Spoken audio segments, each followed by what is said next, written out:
Bonjour à tous et soyez les bienvenus.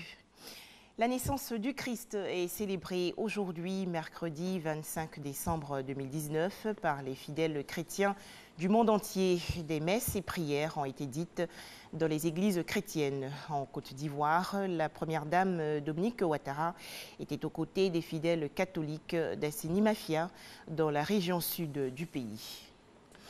La première dame de Côte d'Ivoire, Dominique Ouattara, a donc prié hier à la paroisse Sainte-Thérèse de l'Enfant Jésus d'Assini Mafia, et cela pour la troisième année consécutive dans cette église catholique.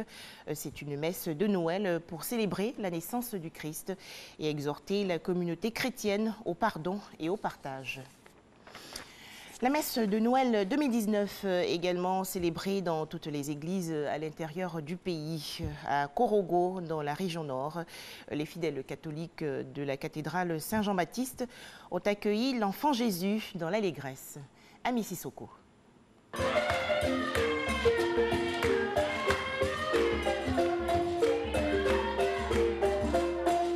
C'est par ce cantique à la gloire de Dieu que les chrétiens catholiques de Korogo, présents à la cathédrale Saint-Jean-Baptiste, disent Fota Amana à l'enfant Jésus, bienvenue en langue sénoufo. Un fils est né. Sa naissance comme une lumière qui jaillit au cœur des ténèbres vient réorganiser le sens de la vie de la communauté chrétienne. C'est un temps de réflexion pour se rapprocher de Dieu. C'est le message de la liturgie de cette haute commémoration de la naissance de Jésus de Nazareth. Ce prince de la paix qui est venu nous rejoindre dans notre humanité, partager nos souffrances, nos joies. Alors pour nous, c'est une bonne nouvelle. C'est l'occasion qu'il nous a donnée à chacun d'entre nous de nous remettre dans les mains du Seigneur parce que lui seul est capable de tout.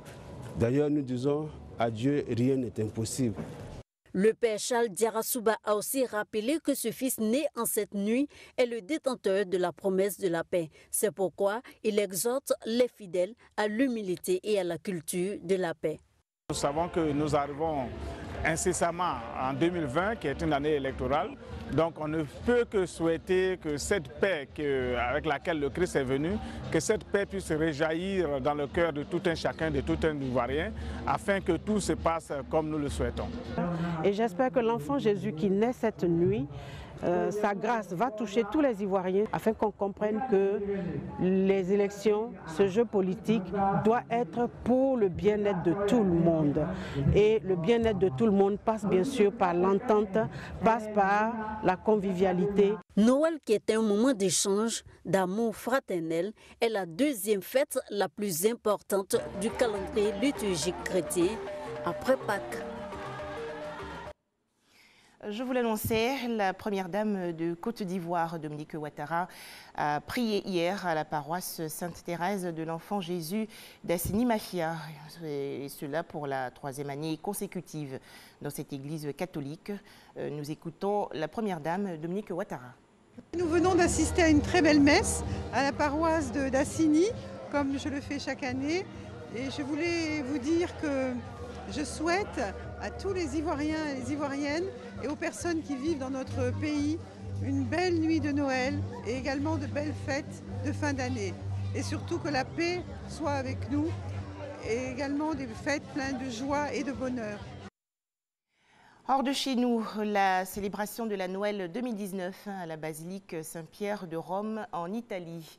Lors de sa traditionnelle homélie de Noël, le pape François a célébré hier dans la soirée l'amour inconditionnel et gratuit face à la logique marchande devant des milliers de fidèles. Noël nous rappelle que Dieu continue d'aimer tout homme, même le pire, a souligné le chef de l'Église catholique lors de cette messe.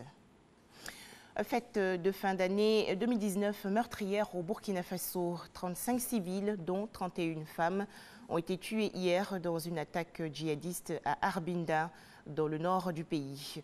C'est l'une des plus meurtrières de l'histoire du Burkina Faso qui a décrété 48 heures de deuil national. Enfin, des tensions entre Washington et Lusaka. Les États-Unis ont rappelé leur ambassadeur en Zambie après les déclarations du président Edgar Lungu, selon lesquelles il n'était plus le bienvenu en raison de sa dénonciation de la condamnation à 15 ans de prison d'un couple d'homosexuels en novembre dernier. Et c'est la fin de ces 5 minutes d'information. Le retour de l'information, c'est à 13 h dans le cadre du journal.